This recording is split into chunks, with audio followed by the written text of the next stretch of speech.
안녕하세요. 왜 이렇게 활기가 없어요? 아침 못 먹었어요? 보통 안 먹죠? 안 먹은 지 오래됐죠? 자, 아침을 먹으면 또 졸리고 안 먹으면 힘들고 여러분 자, 아침 이른 시간이라 조금 기운이 없는 것 같은데 우선 만나서 너무 반갑습니다. 반응이 없어요. 자, 오늘 보건행정 기초이론 수업 첫 시간이고요. 자, 여러분들 중에서 공중보건 수업을 아마 거의 대부분 들으셨을 거고 보건행정만 혹시 들으시는 분도 계신가요? 아닌가요? 다 같이 듣고 계신 거고, 자, 우리 의료기술직 공부하시는 분들은 공중보건만 듣게 되고 이제 보건직 준비하시는 분들은 공중보건, 보건행정을 같이 듣고 있어요. 그래서 조금 중복되는 내용들이 있어요. 공중보건과 보건행정은 둘 다 보건이라는 베이스를 가지고 이제 파생되는 과목이다 보니까 겹쳐지는 부분들이 있어요. 그래서 그런 부분들을 조금 고려를 해서 강의를 드릴 거고, 공중보건 할 때 이미 조금 얘기를 드렸지만 마찬가지로 보건행정 별도의 과목이기 때문에 다시 한번 설명을 드리면, 보건행정은 보건학에다가 행정학을 붙여놓은 거예요. 자, 그러한 과목이에요. 그래서 여러분들이 공중보건보다 보건행정을 공부할 때 좀 더 힘들어해요. 처음 시작할 때는. 왜냐하면 그 공중보건에 있는 내용들은 들어봤던 내용들이에요. 이게 뭐지? 이게 도대체 뭔 소리야 하는 내용이 별로 없어요. 근데 보건행정은 듣도 보다 못한 얘기들, 무슨 이론들, 모형들, 이게 너무 많아요. 행정학 원론적인 것들이죠. 그러다 보니까 여러분들이 처음에 공부할 때 너무 어려워요. 왜냐하면 공중보건은 이해는 되거든. 못 외울 뿐이지. 근데 응용이 안 되고 못 외우는 거죠. 근데 보건행정은 이해가 안 돼. 이게 뭔 소리야? 그래서 그러한 생소함 때문에 처음 공부할 때 너무 어려워해요. 근데 제가 강의를 항상 시작할 때 꼭 장담을 드리면서 얘기를 드리는 게, 나중에 여러분들이 시험을 볼 때는 보건행정은 쉬웠어요 라고 얘기하는 학생들이 대부분이에요. 왜냐하면 나오는 문제가 한정되어 있기 때문에 우리가 공부하는 내용만 확실하게 이해를 하고 있으면은 오히려 보건행정은 쉽게 시험을 보고 거의 많이 틀려봐야 한 문제에서 두 문제 다 맞는 친구들도 생각보다 굉장히 많고요. 그래서 어렵지 않은 과목이니까 조금 더 마음을 열고 접하시는 게 좋을 것 같아요. 먼저 과목에 대한 거를 조금 보여드릴 건데, 보건행정은 총 8개 챕터로 구성이 되어 있어요. 8개의 챕터인데 여기에서 보시면은 보건행정에 대한 기초랑 보건사업 요거 두 개는 공중보건이랑 같은 내용이에요. 공중보건에서 이미 우리가 한 내용들이에요. 그러다 보니까 쉬워요. 여러분들이 공부할 때 쉽고, 이제 나머지 보건의료 체계화 자원부터 조직 인사 이론까지가 쭉 있는데, 이 중에서 요렇게 3개, 보건의료 체계 자원, 보건의료 조직, 사회보장, 여기는 보건과 밀접한 내용들이에요.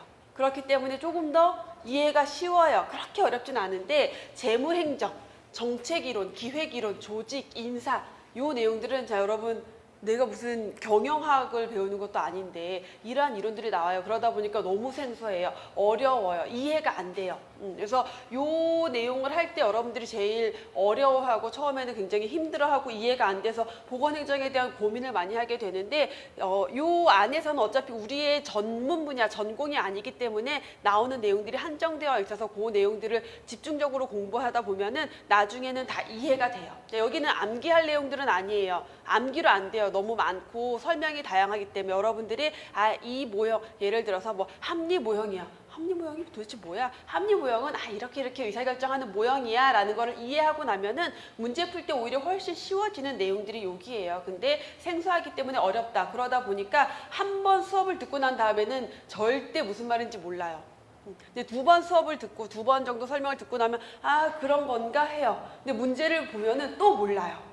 근데 3번 정도 그걸 반복하고 나면은 이거 정답 이거지, 아싸 이 문제 나왔어, 이렇게 되는 거예요. 그래서 반복이 굉장히 중요하다라는 강조를 좀 드려요. 왜냐하면 공중보건은 달달 외워야 할 내용들이 있지만 보건행정 안에서는 그렇게 내가 달달달달 외울 내용은 없어요. 다시 말하면 이해만 하고 있으면 오히려 문제 풀기 쉽다라는 걸 강조를 드리고, 출제 비중을 쭉 보면요, 뭐 다 비등비등하게 나와요. 왜냐하면 범위가 그렇게 넓지 않기 때문에 이 안에서 어차피 어느 정도씩 골고루 출제가 되는데, 그래도 보건행정이 우리가 보건을 우리가 보건행정가기 때문에 가장 중요한 건 사회보장 내용이에요. 사회보장, 그 중에서도 의료보장, 그 중에서도 국민건강보험, 그다음에 의료 급여 이런 내용들이 가장 중요한 내용이다 해서 가장 출제 비중도 높고 요 내용 같은 경우는 공중보건에서만 출제되는 게 아니라 보건행정에서만 출제되는 게 아니라 공중보건 안에서도 굉장히 많이 출제가 돼요. 그래서 우리가 공중보건을 보면은 맨 뒤에 마지막 챕터가 보건행정이라는 챕터가 있고 그 안에 대부분이 요 사회보장 중에서도 의료보장 내용이 들어가 있어요.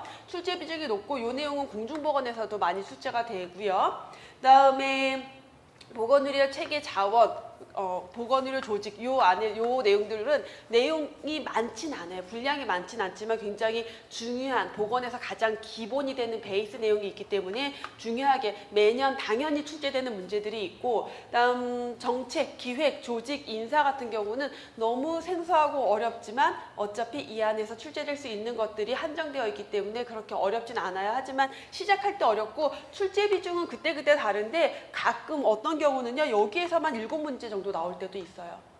어떨 땐 여기에서 한 대여섯 문제씩 나올 때도 있어요. 해마다 달라요. 해마다 다른데 평균적으로 통계를 내봤을 때 이런 정도의 비중을 가지고 있다.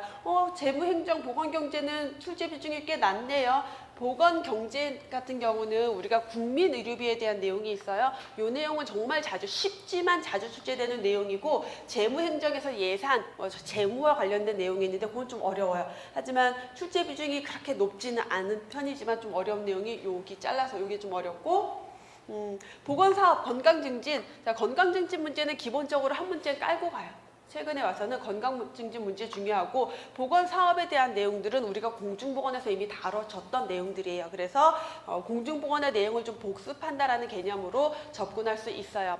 그러면 이제 지금 수업이 여러분들 보건행정 기초이론 수업이에요. 그래서 기초이론이 2개월 정도 진행이 될 건데 2개월에서 한 7주, 6, 7주, 길면 8주까지는 안 갈 것 같아요. 할 거고 그 다음에 기본이론이 2개월 정도가 진행이 되는데 개월수로는 9월, 10월이면 끝나요. 하지만 수업량은 훨씬 더 많을 거예요. 보강을 좀 더 많이 잡아서 이제 2개월 안에 이 수업을 기본 이론을 총 하게 될 거고 하고 나면은 심화 이론 수업이 10월까지 11월, 12월 2달 동안 또 진행이 돼요. 그래서 12월까지는 기본서를 우리가 거의 한 3번 정도는 이미 반복을 한 상태다라고 볼 수가 있겠죠. 그래서 이게 또 2개월 정도 진행이 될 거고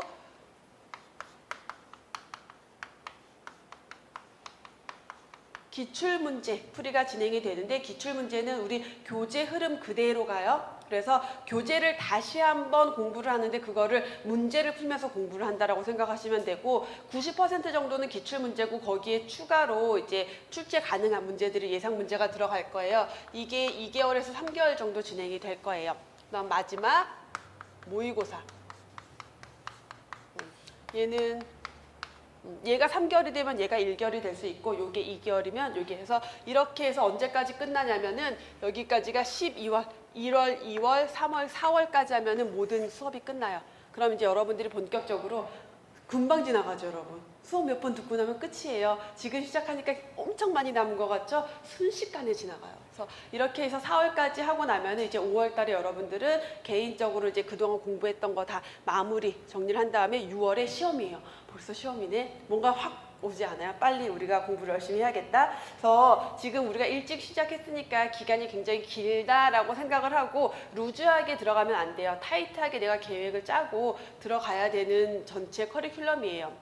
그래서 여러분들 이렇게 진행이 될 거고 그러면 기초, 기본, 심화 이렇게 보면은 이제 뭐 국어라던가 또는 뭐 생물이라던가 이런 과목들 같은 경우는 기초 이론 내용이 다르고 그다음에 기본 이론 내용이 다르고 심화해서 또 다른 내용을 해요. 왜냐하면 하나의 전공 과목에서 깊이 계속 들어가기 때문에 그게 나뉘어지는데 공중보건이나 보건행정 같은 경우는 그렇게 이미 다른 과목들을 이렇게 요약을 해서 짬뽕시켜 놓은 과목이기 때문에 여기에서 기초 다르고 뭐 기본 다르고 심화 다르고 이런 식으로 내용이 달라지진 않아요. 그래서 공중보건, 보건행정은 계속 강조드리는 게 반복, 몇 회독이 중요한 과목이고 그렇게 해서 이해를 하는 게 중요하기 때문에 반복이 들어가긴 하는데 똑같은 내용으로 반복이 가진 않을 거고 여기에선 여러분들이 지금 예습을 한다라고 생각을 하시면 돼요. 그래서 전체 내용 중에서 출제 비중이 높은 애들 그리고 좀 어려운 애들, 한 번 들어선 잘 이해 안 되는 애들, 그런 애들만 뽑아서, 엑기스를 뽑아서 기초 이론에서 진행이 될 거고, 기본 이론은 처음부터 끝까지 다 들어갈 거예요. 모든 내용이 다 하나하나 기본, 처음부터 다 다뤄질 거고, 심화 이론은 이제 기존에 했던 것들을 좀 더 넓게 요약 정리해서 실제 시험에 출제 비중 높은 것들을 두면서 이제 거기에 플러스 알파가 들어가요. 그 알파는 뭐냐면, 우리가 시험을 보면은 기출문제 베이스에서 항상 출제되는 내용들이 있어요. 그게 한 80%? 그럼 나머지 20% 중에서 한 10% 정도는 기존에 출제되던 건데 좀 더 어렵게, 또 한 5에서 10% 정도는 전혀 새로운 내용, 듣도 보도 못한 내용들, 이렇게 들어가요. 그러다 보니까 좀 더 다양하고 우리가 출제 비중이 높진 않지만 좀 더 폭넓게 보거나 깊이 있게 봐야 될 내용들을 선별을 해서 추가적으로 그러한 내용들이 심화해서 다뤄질 거예요. 자, 그렇게 들어가고, 여기까지 하면은 기본을 거의 이제 기본적으로 기본서를 3번을 본 건데, 그럼에도 불구하고 문제를 풀 때 대부분의 학생들이 멘붕이 와요. 나 공부 다 한 것 같은데 뭐야 모르겠어. 그래서 우리가 이론으로 공부한 거랑 실제 문제를 풀었을 때 나 분명 공부할 땐 다 알았는데 문제는 못 풀겠어요. 그게 대부분이에요. 그래서 문제를, 굉장히 많은 양의 문제를 풀어보면서 여러분들이 문제 푸는 연습을 할 거고, 그래서 문제를 풀다 보면 너무 쉬운 거 아니야? 이런 문제도 생각보다 굉장히 많아요. 근데 그런 문제들조차도 많이 풀어보는 게 굉장히 중요해요. 왜냐하면 실제 시험을 봤을 때 여러분 시간 싸움이에요. 그래서 우리가 5과목을 결국 문제를 한 문제당 1분 안에 다 풀어내야 돼요. 근데 사실 영어 같은 문제, 영어 시험 같은 경우는 1분에 한 문제씩 못 풀잖아요, 여러분. 그렇죠? 생각해야 되잖아요. 고민해야 되고 찾아내야 되고. 그러면 공중보건이랑 보건행정은 어떻게 해야 되냐면 최대한 시간을 단축시켜야 돼요. 그래서 이 한 과목에 20분씩 주어지는데 20분이 아니라 5분 안에 풀어야 돼요. 10분 안에 풀어야 돼요. 그래야지 거기에서 남는 시간을 영어 그리고 국어 이런 데다가 부을 수가 있고, 그 다음에 영어에서 부족한 점수를 여기에서 메꿔야 돼요. 그래서 전체 점수를 높여서 시험에 합격하는 전략을 가지고 가야 돼요. 그러니까 당연히 공중보건 보건행정은 시험을 최대한 빨리 5분 안에 푼다. 내가 5분 안에 완벽하게 푼다. 5분 동안 20문제를 완벽하게. 근데 돼요. 그렇게 돼요. 나중에 모의고사 문제 하다 보면 여러분들이 굉장히 빠르게 문제 푸는 연습이 되고, 그 베이스에 뭐냐면 쉬운 문제들도 많이 풀어봐야지 쉬운 문제가 딱 났을 때 이거 다 뭐지? 라는 것들을 할 수가 있어요. 그래서 이 전체 과정이 커리큘럼이 여러분들이 시험에 최적화되도록 이제 커리큘럼을 짠 거니까 그렇게 전체 내용이 진행이 될 거다라고 생각을 하고 가시면 될 것 같아요. 그래서 보건행정에서 원래 첫 번째 장은 보건행정의 기초에서 공중보건이나 건강과 질병에 대한 내용들이 나오는데, 요거는 이미 여러분들 공중보건 기초이론에서도 살짝 다뤘고요. 이제 여기에서 하지 않을 거고 바로 보건의료 체계, 자원 요 내용들로 들어가서 보도록 할게요.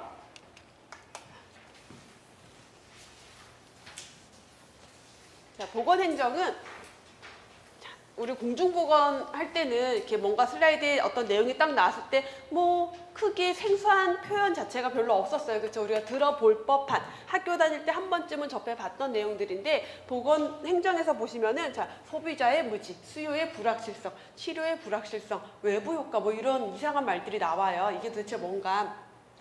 자, 얘는 이제 우리가 보건의료 체계라는 걸 보기 전에 보건의료 서비스, 보건의료 서비스가 뭐예요? 여러분 병원 가면 뭔가 나한테 진료를 보고 치료를 해주고 뭐 검사를 받고 이런 것들이 보건의료 서비스라고 하는데, 이 보건의료 서비스를 이용할 때 우리 돈을 내죠?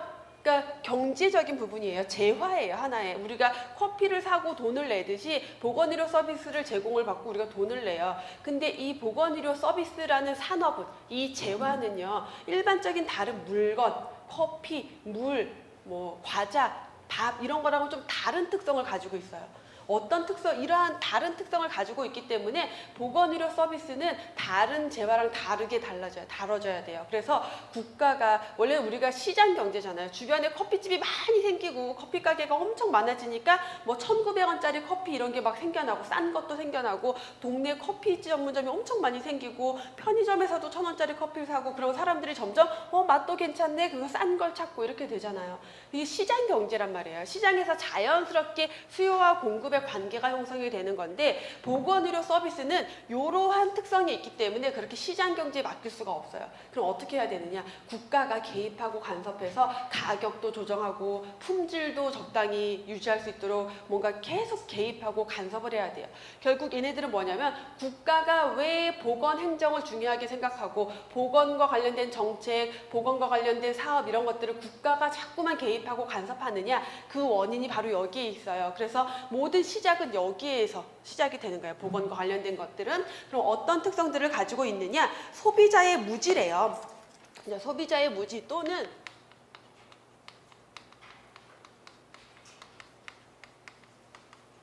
정보의 비대칭이라고 해요. 정보가 달라요. 자, 여러분들 의료에 대해서 얼마나 많은 지식을 가지고 있어요. 그나마 여러분들 중에서 보건과 관련된 학과를 전공을 했으면 조금 더 지식을 가지고 있긴 하지만 저도 보건에 대한 많은 지식을 가지고 있지만 제가 병원에 갔어요. 제가 허리가 아파서 병원에 갔는데 의사가 엑스레이를 찍어보더니 이걸로 잘 모르겠으니까 CT를 찍어봅시다 그래요. 그러면 저도 그냥 찍어요. 왜? 몰라서. 정말 문제가 있는지 어떤지 난 모르잖아요. 그 다음에 어떤 병원이 좀 더 질이 좋고 요즘 뭐 이렇게 인터넷으로 거기 어디 병원 어때 하지만 그게 어느 정도에 그냥 친절해요. 의사가 뭐 불친절해 이 정도밖에 우리는 몰라요. 의학에 대한 의료 서비스에 대한 지식이 없어요. 그게 바로 소비자의 무지예요. 정보가 비대칭되어 있다. 공급자는 정보를 굉장히 많이 가지고 있는데 소비자인 우리들은 정보가 없어요. 의료기관에 대한 정보, 의료 서비스에 대한 지식 이런 정보가 없어요. 그러다 보니까 정보가 비대칭되고 소비자는 무지한 상태예요. 그럼 이게 어떤 상황을 만들어내느냐? 아까 제가 얘기했죠. 굳이 CT가 필요하지 않은데 우리 이제 병원에서 CT를 새로 샀어요. 몇 억을 주고 샀단 말이에요. 그럼 의사 입장에서는 어떻게 해야 돼요? 얘를 많이 찍어서 돈을 벌어야지 내가 투자한 걸 걷어들이잖아요. 그럼 웬만하면 CT 찍어보자고 하는 거예요. 뭐 의사들이 다 이렇다라는 게 아니라 시장 경제에서 이런 상황이 발생이 된다. 결국 어떤 문제가 발생하느냐?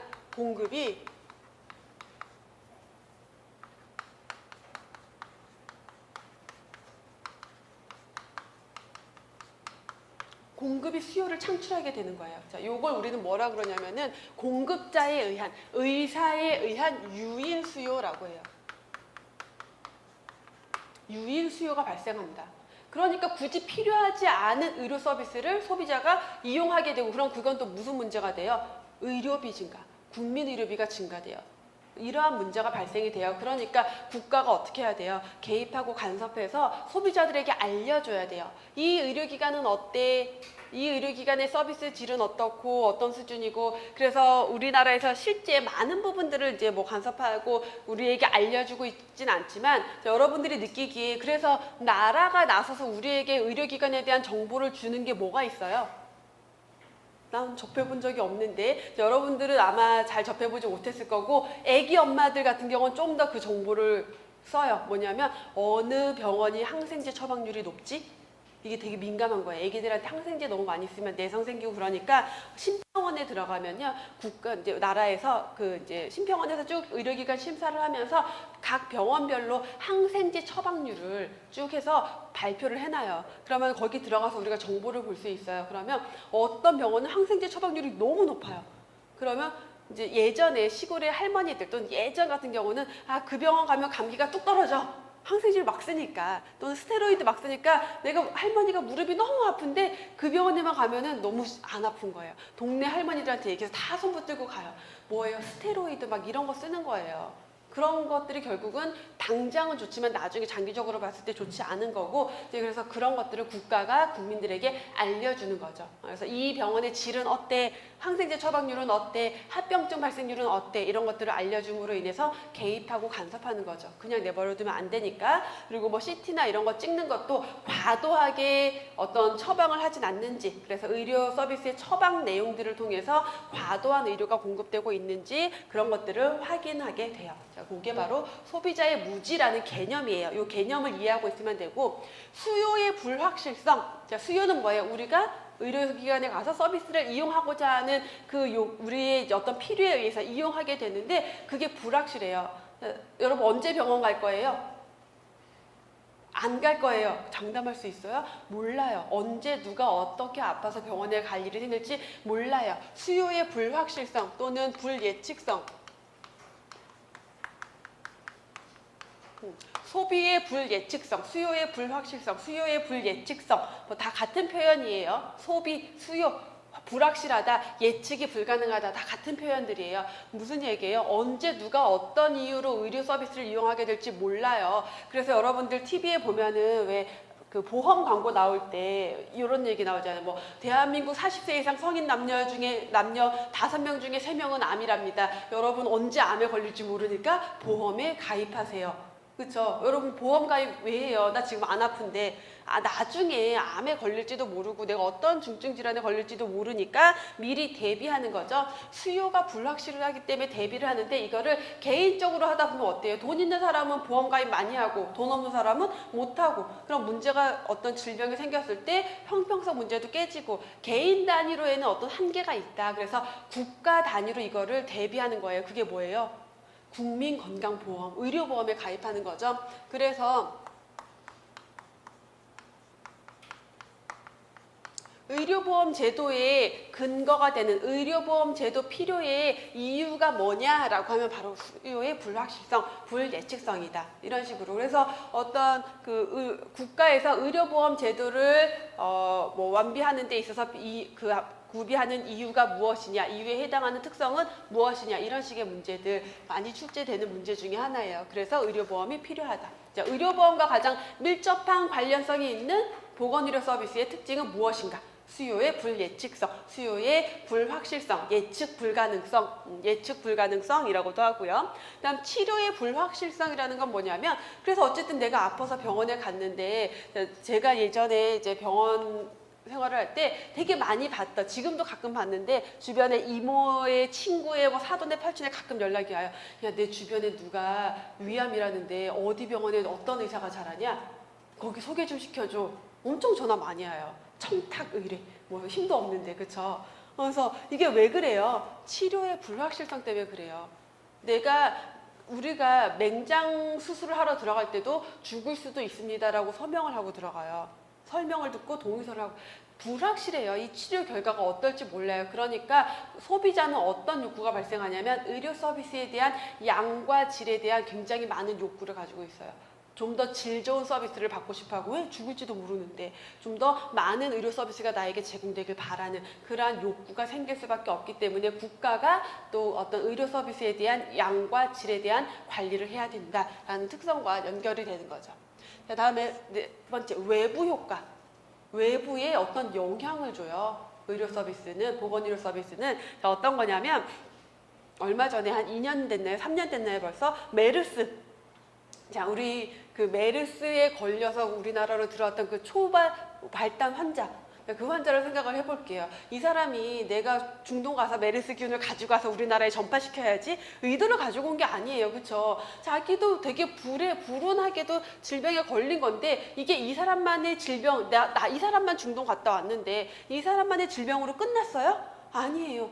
너무 많은 영향을 미쳐서 정말 우리나라의 사회적으로 굉장히 큰 이슈가 됐고 파장을 일으켰고 굉장히 많은 사람의 목숨을 앗아갔고 의료의 문제를 제기했던 게 바로 그 사건이었어요. 이런 게 외부 효과예요. 나의 건강 문제, 나의 질병이 내 문제로 끝나는 게 아니라 누군가에게 영향을 줘요.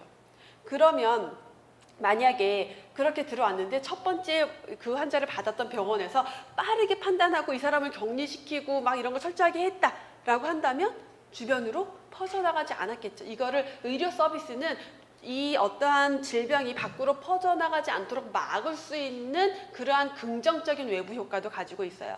또 한편으로는 내가 해서 어떤 뭐 그런 데 가기 전에 혹시 모르니까 뭐 말라리아에 걸릴지도 모르니까 말라리아 예방접종을 맞고 갔어요. 그럼으로 인해서 나는 질병에 걸리지 않고, 그래서 누군가에게 전파시키지 않아요. 또는 누군가가 질병에 걸려서 왔는데 내가 그거에 대해서 예방접종을 이미 맞아서 나는 면역력을 가지고 있어요. 그럼 나는 안 옮아요. 그럼 내가 안 옮은 걸로 끝나는 게 아니라 내가 안 옮았기 때문에 나로 인해서 옮을 수 있었던 다른 사람들한테도 더 이상 전파시키지 않았던, 질병의 전파를 차단하는 그러한 긍정적인 외부 효과도 있죠. 그래서 외부 효과에서는 반드시 나오는 표현이 전염병, 또는 예방접종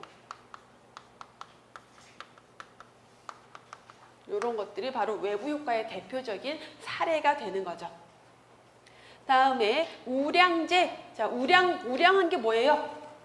우리 우량아 하면 뭐예요? 엄청 큰 애들. 그렇죠? 우량제, 제라는 것은 재화를 뜻해요. 이 상품. 근데 이 상품이 의료 서비스라는 상품이 우량하대요. 무슨 의미일까요? 무슨 의미일까요? 우량제. 우량제를 우리는 또 다른 말로 가치제라고 해요. 가치제. 가치 있는 재화예요. 굉장히 큰 재화예요. 의료 서비스라는 거는. 의료 서비스라는 거는 의료 서비스를 제공했을 때 나의 건강 문제, 예를 들어서 뭐 우리나라의 20대의 결핵 발생률이 굉장히 높아요.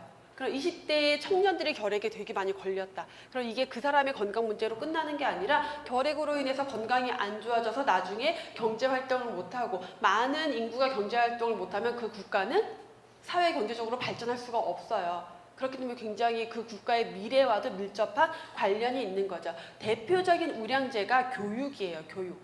왜 교육은 그 국가의 미래다. 왜 그렇게 얘기를 해요?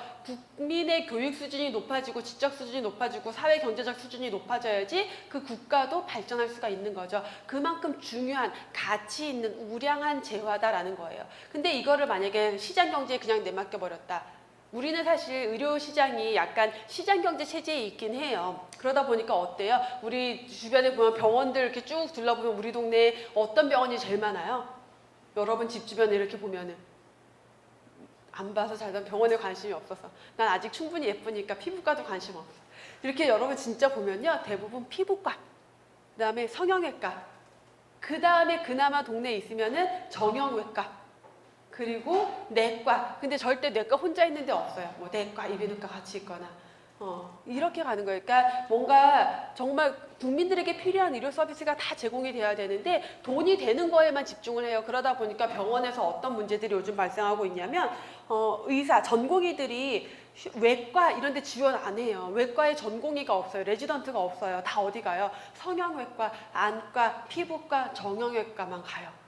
그러니까 실제로 그래서 노교수들이 굉장히 욕을 막 하면서 옛날에는 공부 잘하는 의대생 중에 공부 잘하는 애들이 외과를 지원하고 그랬었는데 요즘은 공부 잘하는 학생들이 성형외과 지원하고 이제 뭔가 떨어지면은 이제 이렇게 오고 이러는 경우, 물론 자기 신념이 있어서 가는 훌륭한 사람들도 있지만 이런 문제가 발생하는 거예요. 왜? 얘는 굉장히 우량한 재화인데 그럼에도 불구하고 시장 경제에 맡겼을 때는 돈이 되는 쪽으로만 갈 수밖에 없어요. 그러니까 어떻게 국가가 개입하고 간섭해서 어떤 서비스 제공이 될 수 있도록 해야 된다. 병원이 저기 시골에 안 지어요. 돈이 돼야 짓죠. 그렇죠? 그러다 보니까 국가가 뭐 거기에 공공보건의료 시설들을 건립할 수밖에 없는 거죠. 그래서 국가의 개입이 필요하다. 자, 공공재. 자, 공공재는 뭐예요?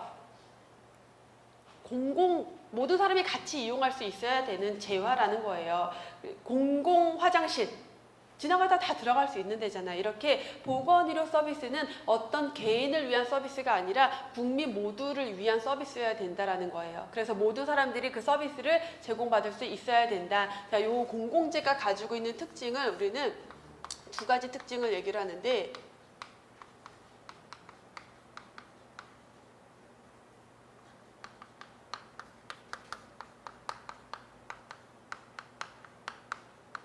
공공재는요, 비배제성과 비경합성이라는 특성을 가지고 있어요.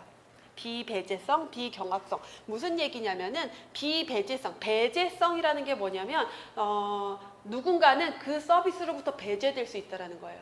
당신은 여기에 이 서비스를 이용할 수 없어요. 자, 국립공원인데 누군가가 여기 다 들어갔다고 내가 못 들어가요?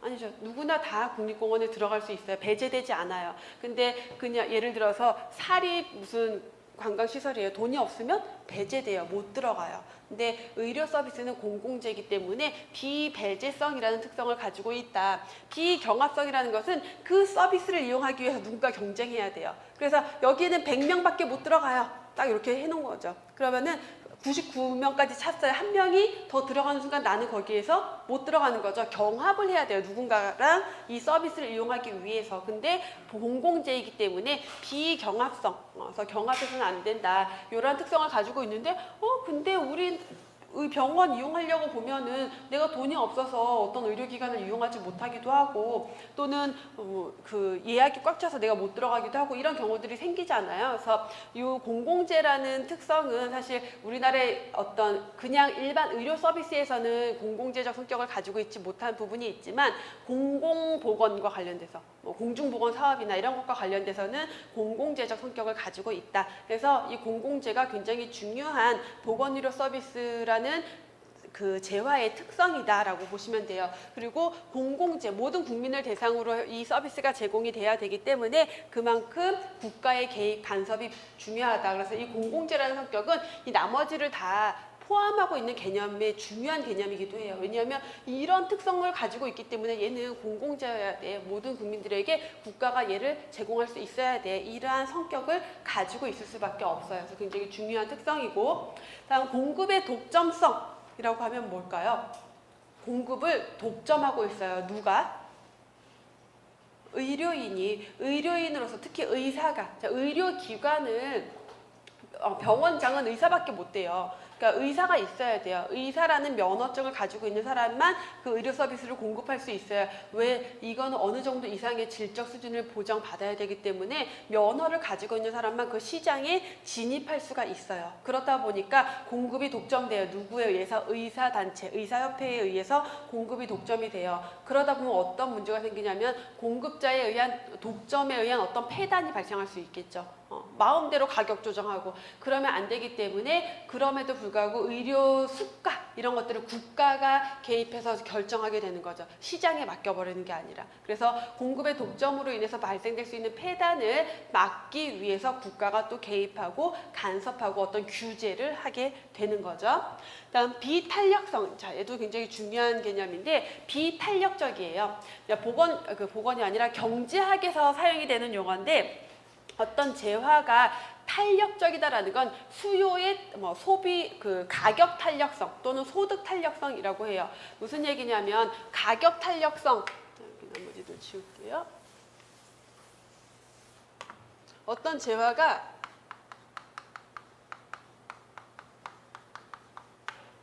가격 탄력성이 있다. 그러면 가격의 변동에 의해서 탄력적으로 움직인다라는 거예요. 명품 가방, 샤넬 이런 게 원래 어떤 샤넬 가방이 500만 원짜리인데 어느 날 갑자기 깜짝 세일해서 요거 200만 원에 한정 100개 판매합니다. 백화점에서 발표를 했어요. 그럼 어떻게 돼요? 사람들이 우르르 다 몰려가요. 그거 살려고. 가격이 내려가면 소비가 늘어나는 거예요. 그게 탄력적이라는 거예요. 가격이 움직일 때마다 탄력적으로 소비도 움직일 때 가격 탄력성이 있다라고 해요. 그러면 의료 서비스는 어때요? 자, 맹장 수술하는데 50만 원이었어요. 근데 어떤 병원에서 자, 오늘부터 우리 맹장 수술 세일합니다. 일주일 동안 맹장 수술 10만 원에 해드려요. 여러분 맹장 수술 하러 갈 거예요? 안 가요. 가격이 올라가든 내려가든 내가 그 서비스가 필요하지 않으면 굳이 이용하지 않아요. 그러한 특성을 우리는 비탄력성이라고 해요. 어느 날 맹장 수술 가격이 폭등을 해서 200만 원이 됐어요. 50만 원짜리가. 근데 내가 맹장염에 걸렸어요. 어떻게 해요? 참아요? 가격이 떨어질 때까지 기다릴까요? 죽죠. 그러니까 이용을 해야 돼요. 너무 과격한 표현인가요? 자, 그래서 가격에 대해서 탄력적으로 움직이지 않는다. 그래서 비탄력적 또는 소득 대비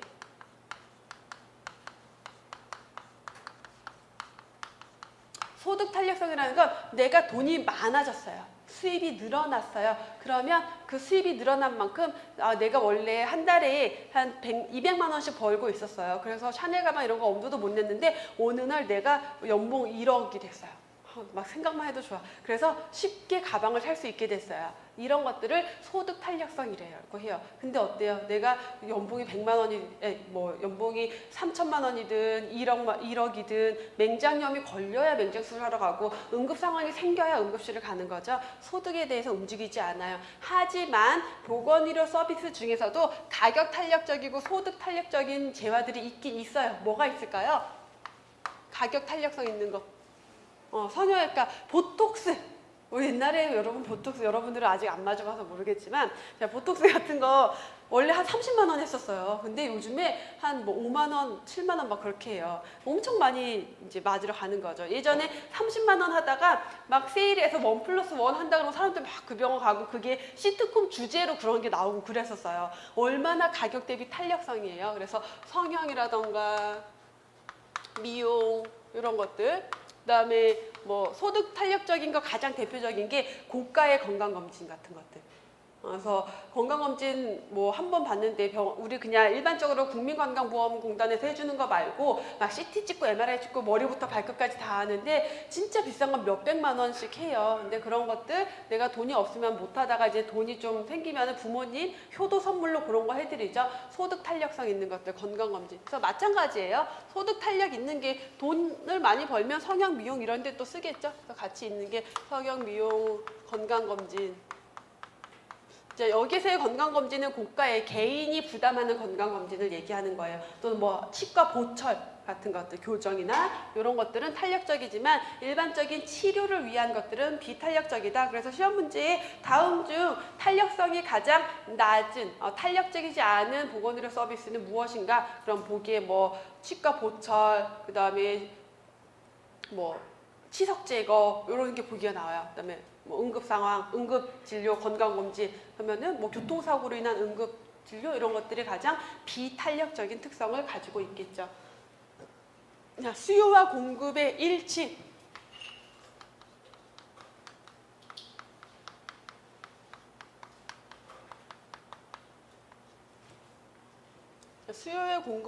수요와 공급이 일치한다라는 거 저장이 불가능하다라는 특성을 가지고 있어요. 자, 내가 맹장염에 걸렸어요. 근데 나는 어디 병원에 있는 그 외과 의사한테 수술을 받고 싶어요. 근데 그 외과 의사가 해외 연수를 갔대요. 그럼 그 사람이 올 때까지 내가 얘를 꾹 참고 기다릴 수가 없겠죠. 내가 수요가 있을 때는요, 공급이 그 즉시 이루어져야 되는 특성을 가지고 있는 게 수요와 공급의 일치. 왜냐하면 어떤 건강 문제, 의료 서비스 같은 경우는 저장이 불가능하다라는 거예요. 내가 이렇게 쟁여놨다가 확 풀거나 창고 대방출 이런 거 못 하잖아요. 저장 불가능성, 수요와 공급은 동시에 이루어져야 된다라는 특징. 자, 헷갈리면 안 되는 거. 이게 들을 땐 이해하는데 나중에 시험 문제 나오면 헷갈려 하시는 게 요 두 가지인데 시간적 불일치. 수요와 공급은 일치한다라고 했는데 시간적으로는 불일치한대요. 무슨 얘기냐면은 의료 서비스는 필요한 그 이루어져야 되는데 자, 메르스 사태를 또 이제 예를 들어서 말씀을 드리면 자, 메르스 사태가 있을 때 우리나라 의료 서비스의 문제점으로 대두됐던 게 뭐였냐면 음압 설비가 되어 있는 음압 설비라는 건 이제 공기가 안으로 들어오고 여기에 있는 균들이 밖으로 나가지 못하는 그러한 이제 설비가 되어 있는 그러한 시설이 부족해요. 그러다 보니까 공기배기 감염병 뭐 균들이 밖으로 나가 돌아다녀서 뭔가 전파가 될 수도 있어요. 근데 그런 설비가 되어 있는 병원이 별로 없는 거예요. 그런 그 병실이 큰 병원들 말고는. 그 다음에 그 당시에 갑자기 중환자실에 환자가 막 넘쳐나게 된 거죠. 근데 중환자실에 있는 인력, 그 다음에 중환자실의 침상수 갑자기 늘릴 수가 있어요? 없어요. 중환자실에 근무할 간호 인력, 의사 인력을 양성하는데 결국 그리고 그 시설, 음압 설비를 하는 데는 굉장히 많은 시간이 걸려요. 의료 인력을 양성하는데도 4년, 뭐 6년, 10년 이런 식으로 시간이 걸리고 시설을 건립하는데도 굉장히 많은 시간이 걸리는 거죠. 그래서 그렇게 메르스 사태처럼 굉장히 많은 수요가 갑자기 동시다발적으로 확 발생이 했다 하더라도 거기에 필요한 의료 인력이나 의료 시설, 결국은 보건의료 자원이라는 거죠. 보건의료 자원이라고 하는 보건의료 시설, 보건의료 인력이 수요가 늘어났다고 해서 그 자원을 그만큼을 바로 공급할 수가 없어요. 전쟁이 났어요. 또는 뭐 산사태가 났어요. 굉장히 어떤 재난이 발생해서 너무 많은 사람들의 인명피해가 있고 막 했지만 거기에 필요한 인력이나 시설을 그 즉시 공급할 수가 없다라는 의미에서 시간적 불일치. 그래서 보건의료 자원이 수요가 늘어난다라고 해서 그 자원을 그만큼 즉시 공급할 수 없다라는 의미예요. 그래서 수요와 공급의 일치와 시간적 불일치를 구분하실 수 있어야 된다라는 거. 다음 마지막으로 소비재와 투자재 요소가 혼재되어 있다. 자, 우리가 보건의료 서비스를 소비해요.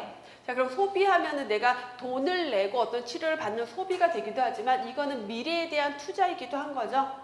또는 공중보건 사업을 통해서 보건 교육을 해요. 그러면 교육을 하고 어떤 보건 사업을 하는 동안 비용이 발생하지만 그 비용 발생으로 끝나는 게 아니라 그게 결국은 앞으로의 우리나라 국민의 건강 증진을 위한 투자가 되는 거죠. 그래서 소비재적 요소와 투자재적 요소가 혼재되어 있다, 같이 있다라는 특성을 가지고 있게 되는 거죠. 그래서 이 보건의료 서비스의 특징은 시험 문제 빈출, 최다 빈출 중에 하나 정말 자주 나오고 그 중에서도 특히 많이 문제로 나오는 거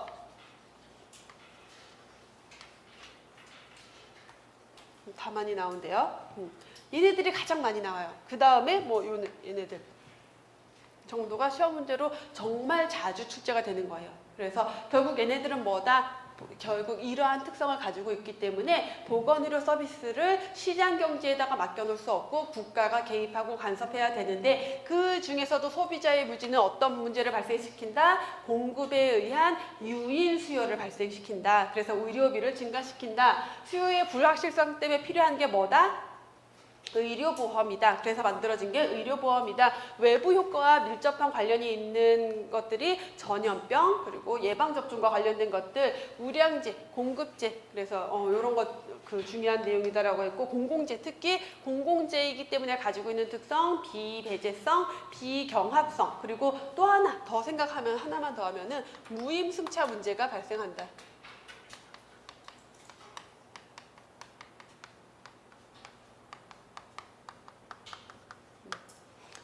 그 대중교통 이런 것들도 공공재예요. 지하철 왜 국가가 관리하겠어요? 공공재예요. 그것도. 그러면 어때요? 내가 지하철에 타기 위해서 다른 사람이랑 경합해야 돼요? 그냥 뛰어 들어가면 되잖아요. 그 지하철에서 내가 배제되지 않아요. 그러한 것들에 대해서 대신 무임승차가 발생할 수 있다. 그냥 남들이 다 돈 내고 들어가는데 난 그냥 타야지. 이런 식의 문제, 무임승차 문제가 발생할 수도 있는 게 공공재라는 재화가 가지고 있는 특성이었죠.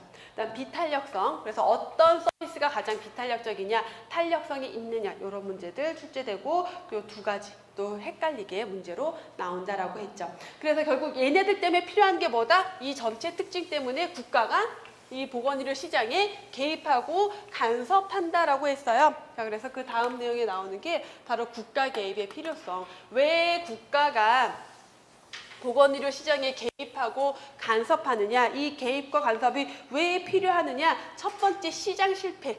시장 실패라는 게 뭐냐면 시장 경제에 맡겨놓으면요 이 재화가 필요한 만큼 제대로 공급되지 못해요. 뭔가 치중이 있어요. 결국 시장 실패가 왜 발생했느냐, 방금 앞에서 봤던 그 보건의료 서비스의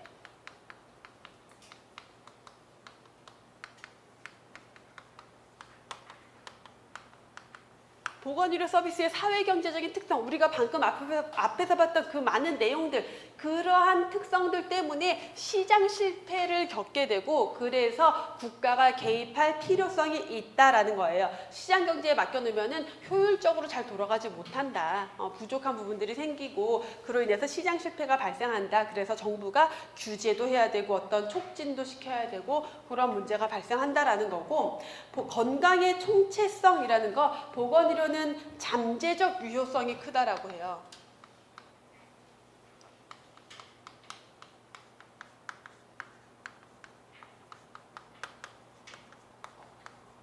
잠재적 유효성. 자, 보건의료 서비스를 제공하고 나면은 그게 거기서 끝나는 게 아니라 우리가 아까 얘기했던 우량제적인 특성. 그래서 장기적으로 봤을 때 그 사람의 건강, 삶에도 영향을 미치고 그게 그 국가의 미래에도 영향을 미친다. 그러한 특성을 총체적 특성이라고 해요. 건강, 보건의료가 가지고 있는 잠재적 유효성. 지금 당장으로 끝나는 게 아니라 이 서비스로 인해서 잠재해 있는 어떤 다른 큰 효과가 있다라는 특성. 다차원적인 건강 영향 요인. 건강에 영향을 주는 요인이 한두 가지가 아니에요. 내가 내 건강 관리를 못해서 질병이 발생하는 게 아니라 나는 담배도 안 피고 술도 안 먹고 막 그 채식주의에다 막 그러고 있는데 우리 집 동네에 뭐 고압전선이 지나가고 있어요. 어느 날 암에 걸렸어요. 이런 문제들, 환경이라던가 어떤 보건의료 체계라던가 시스템 이런 것들이 건강에 굉장히 많은 영향을 미친다라는 거예요. 그래서 나만의 문제로 끝나지 않으니까 그런 것들은 결국 국가가 관리를 해야 된다. 그래서 이 건강에 영향을 미치는 요인들이 정치적인 요인들, 왜 우리 얼마 전에 정치적 큰 이슈들 때문에 뭐 청년들이 어떤 우울증에 빠지거나 그런 거 사회적인 게 다 영향을 미치는 거예요. 정신 건강에 사회적인 거, 물리적인 거, 문화적인 거, 또는 뭐 개인적인 요인 이러한 다차원적인 영향 요인이 있기 때문에 국가가 국민들의 건강을 위해서 개입하고 또 간섭해야 된다라고 설명할 수가 있고, 그다음에 건강권의 대두. 건강권이라는 게 뭐예요? 여러분들은요 건강할 권리가 있어요. 이거는 헌법에서 보장하고 있는 거예요. 모든 국민은 건강할 권리가 있다. 여러분은 건강할 권리가 있어요. 그러면 국가는 어떻게 해야 돼요? 여러분들이 건강할 수 있도록 뭔가 최선을 다해야 될 의무라는 게 있어요.